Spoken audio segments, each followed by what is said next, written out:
how to turn off two-factor authentication on Instagram. In this video, I'll show you how to turn off two-factor authentication, or 2FA, on Instagram if you no longer want to use the extra security feature. Start by opening the Instagram app on your Android phone or iPhone. Tap your profile picture in the bottom right corner, then tap the three-line menu in the top right corner and select Account Center.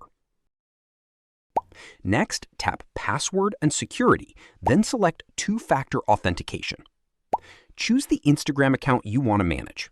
You'll see the authentication methods currently enabled, such as Authentication app, text message, SMS, or WhatsApp. Tap the enabled method and select Turn Off. Instagram may ask you to verify your identity before disabling two-factor authentication. Once you've confirmed the changes, two-factor authentication will be turned off for your account. That's it.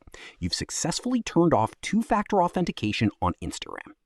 If you found this video informative, click on like, share, and subscribe for more videos.